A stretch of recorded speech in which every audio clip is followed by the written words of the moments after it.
रामायण अभिनेत्री दीपिका चिखलिया टोपीवाला ने कहा, मैंने आज सुबह ही इंस्टाग्राम पर एक रील डाली है कि सभी वोट करें क्योंकि बहुत कम लोग वोट कर रहे हैं।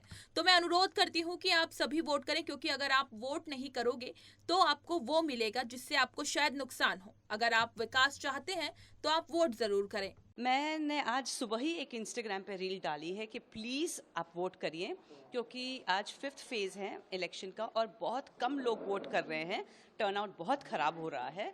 तो मैं इंसिस्ट करती हूँ, विनती करती हूँ, प्रार्थना करती हूँ कि प्लीज़ वोट करिए, क्योंकि अगर वोट नहीं करेंगे तो आपको वो मिला जाएगा जो आपको शायद आगे जाके नुकसान होगा आपकी लाइफ में, आपके बिजनेस के लिए, आपके बच्चों के लिए। अगर आप विकास चाहते हैं तो प्लीज़ वोट करिए, बाहर आइए। एक दिन आपको परेशानी होगी। आज हम लोग भी बहुत परेशान हुए लाइन में खड़े रहकर। बहुत गर्मी लग रही थी, लेकिन वो 10, 15, 20 मिनट की गर्मी और ये सब तकलीफ़ें बर्दाश्त कीजिए और वोट कीजिए। और कृपा करके वोट के दिन आप छुट्टी पे मत चले जाइए। वोट करिए, क्योंकि ये आपका बर्थ राइट है। वोट करना, एक सरकार बनाना, डेमोक्रेटिक कंट्री में हैं आप, तो उस वोट को आप एक्सरसाइज करिए। हरियाणा में केंद्रीय गृह मंत्री अमित शाह ने कहा, विपक्ष ने 2024 के चुनाव की शुरुआती भारत जोड़ो यात्रा से की थी। मैं आज आपसे कहकर जाता हूं कि 4 जून के बाद विपक्ष को ढूंढो यात्रा निकालनी पड़ेगी। दूरबीन लेकर भी नहीं दिखने वाले हैं। 2024 के चुनाव में सिरसा से सोनीपत तक, पंचकुला से पलवल तक, हर जगह मोदी जी के विकास का कमल खिलने वाला है। कांग्रेस पार्टी के साहजादे राहुल बाबा ने 24 के चुनाव की शुरुआत भारत जोड़ो यात्रा से की थी। मैं आज आपको कहकर जाता हूं, 4 जून के बाद राहुल बाबा को कांग्रेस ढूंढो यात्रा निकालनी पड़ेगी। कांग्रेस ढूंढो यात्रा, दूरबीन लेकर भी कांग्रेस दिखने वाली नहीं है। 24 के चुनाव में सिरसा से लेकर सोनीपत तक, पंचकुला से पलवल तक और हर जगह मोदी जी का विकास का कमल खिलने वाला है। भाइयों बहनों, ये 10 साल में सबसे तेजी से विकास करने वाले राज्यों में से हमारा हरियाणा है। हरियाणा की आर्थिक विकास दर 8% है। जीएसटी सबसे ज्यादा प्रति व्यक्ति हरियाणा कलेक्ट करता है। ईज ऑफ डूइंग में हरियाणा टॉप पर है। 400 विश्व की फॉर्च्यून कंपनियों के कार्यालय अपने गुरुग्राम में बने हैं और खाद्यान्न देने में देश में हमारा दूसरा नंबर, दूध में तीसरा नंबर और सामाजिक सुरक्षा का पेंशन हरियाणा में पूरे देश में सबसे ज्यादा दिया जाता है।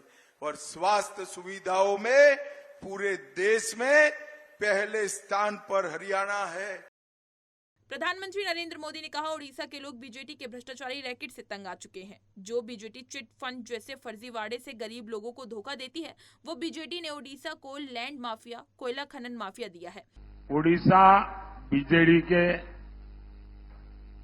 भ्रष्टाचारी रैकेट से यहां के लोग तंग आ गया है। जो बीजेडी चिट फंड जैसे फर्जीवाड़े से गरीब लोगों को धोखा देती है,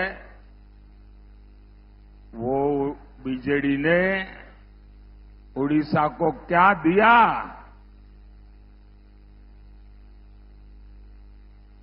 अगर बीजेडी ने उड़ीसा को दिया है तो लैंड माफिया दिया है, सैंड माफिया दिया है, कोल माफिया दिया है, माइनिंग माफिया दिया है और बीजेडी के विधायक और मंत्री 24/7 इसी में लगे हुए हैं। अब ऐसे में यहां इंफ्रास्ट्रक्चर का विकास संभव है क्या? संभव है क्या? हुगली लोकसभा क्षेत्र से भाजपा उम्मीदवार लॉकेट चटर्जी ने कहा, खुद को तृणमूल का एजेंट कह रहे हैं और पोलिंग बूथ में बैठे हुए हैं। उनके पास किसी प्रकार का पहचान पत्र नहीं था और लोगों से तृणमूल को वोट देने के लिए कह रहे हैं। तृणमूल का एजेंट बोल रहे हैं, कोई भी परिचय पत्र नहीं है। घुस में ढुक के एकदम अच्छे से बैठ के वो दे रहे हैं सबको, तृणमूल को वोट दो। सब चोर लोगों को बैठाया, कोई परिचय पत्र भी अंदर में। मथुरा लोकसभा सीट से भाजपा उम्मीदवार हेमा मालिनी ने कहा, बड़ी संख्या में लोग वोट करने आ रहे हैं, 400 पार का नारा सफल होगा। ज्यादा से ज्यादा संख्या में वोट करना चाहिए। ज्यादा से ज्यादा संख्या आ रही है, हमने दिख रहा, काफी लोग आ रहे हैं ना। हाँ आ रहे हैं। बहुत से लोग घूमने निकल जाते हैं, वोट नहीं कर पाते। अरे यार आज क्या कहेंगे हेमा जी 400 पार का नारा है मोदी जी का, क्या ये सफल होगा? हाँ सफल होगा।